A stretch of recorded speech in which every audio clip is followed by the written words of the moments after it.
Greetings and salutations, this is Jason Silverain, and today I'll be taking a look at The Legend of Dark Witch.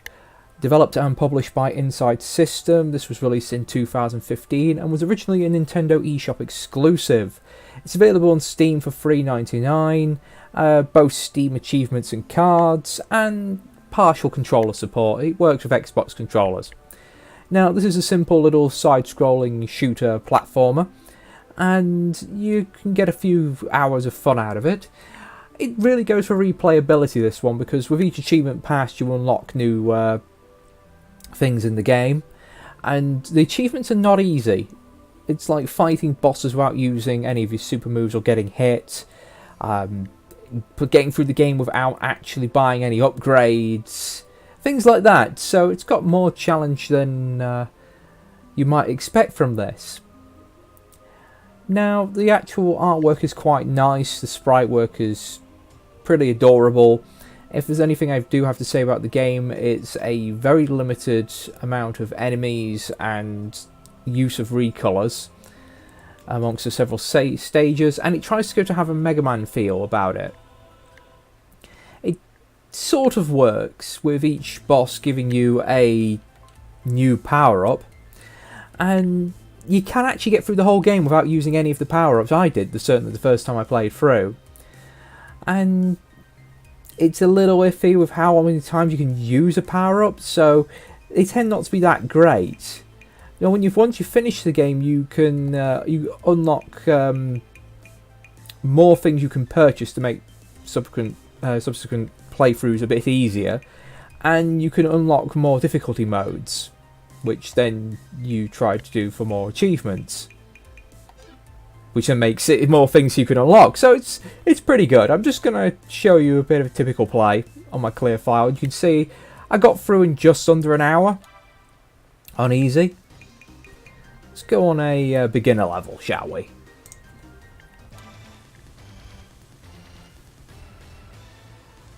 And now you get this little intro. It tells you about the person you're going to be fighting as the boss as well, which I really do like. The music's quite nice as well.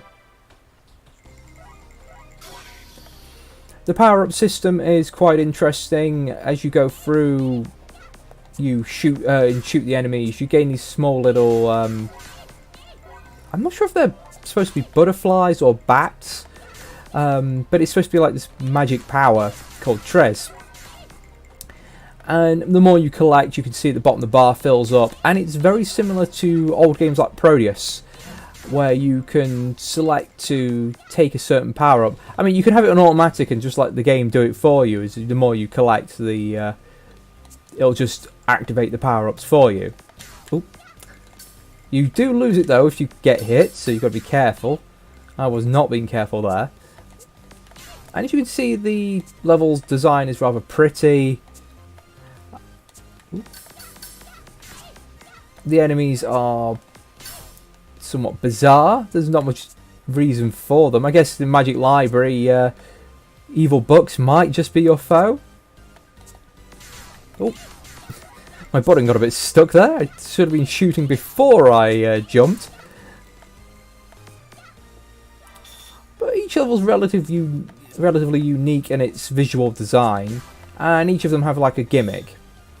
The only one I would say lacks that is actually the last two levels itself, which seem to be an amalgamation of every other level you've come across so far and all their gimmicks combined.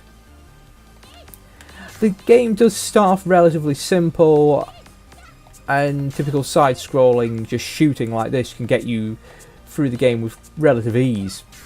By the last few levels though, it ups the ante with a lot of instant death pits, enemy placement which could be judged as unfair, where you just cannot hit them.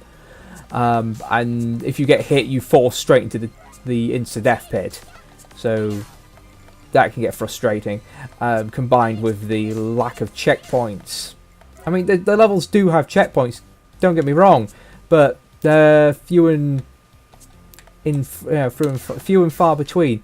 Also, mobility doesn't feel very good in the game. There's no double jumping. You've got like a glide down, but there's no wall jumping. You can't duck. So when it gets a bit bullet hell later on with some of the bosses, it does feel like you're really at a disadvantage.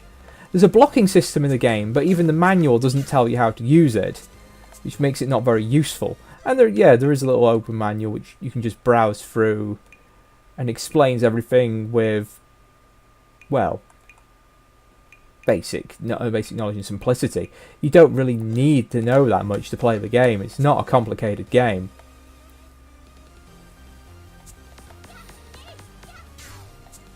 So let's see, I'm almost at the boss, I believe, so I'll be able to show you a typical boss fight. Oh, I do hate those pillars. Oh, you will also notice that actual power-ups, as in not the ones that give you more power, but you know, things like the only one you get is hearts, and they are far and few between. You do not get many of those. Yeah, so before each boss you get a little bit of dialogue.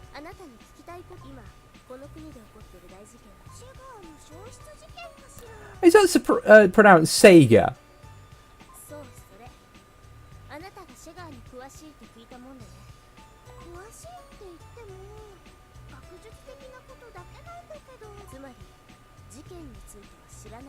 So, and all these are voiced as well, which is a nice little touch.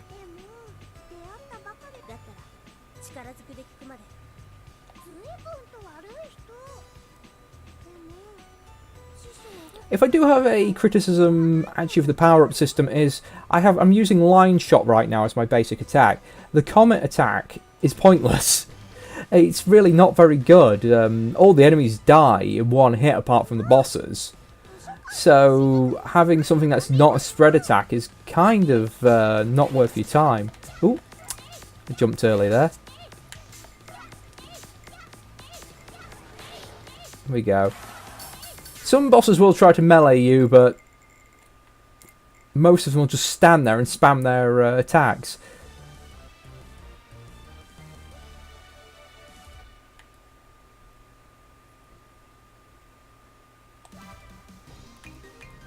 Now, in between the stages, you have a very simple power-up system. As you can see, all the treasures I've collected throughout the level adds up, and you can use it here to purchase power-ups for your abilities. So I've got more life, I can get more treasures when I kill enemies, I've maximised my stock. I haven't really done much with improving the weapons because it just simply wasn't needed, due to most of the enemies being one-hit kills. There's also 2 crystals hidden in each level. I have not done well in finding these. There's no real hints to where they are, and you just kind of run across them randomly. If you don't know where they are, you're not going to find them. Except by fluke, to be honest. Because I mean, the one I have collected was actually hidden in a bush in the background and wasn't visible until I just walked past the area. So yeah, the collectibles is going to be a bit of pain in the ass. Finishing the level, finishing the levels and doing the boss without being hit is going to be a difficult achievement to get. Actually, most of the achievements are quite difficult to get. So, considering this sort of relies on you finishing the game in a particular style to unlock new stuff, I can see this getting a little frustrating for someone who does want to get all the achievements, but it's a challenge. I mean, there's 3 difficulty levels in the game. I've only played easy at the moment. Normal and hard may add a bit more clout to the foes, but for $3.99, it's well worth the price, and I had fun with this. I definitely got my money's worth out of it. But that's The Legend of a Dark Witch in a nutshell. Thank you for watching.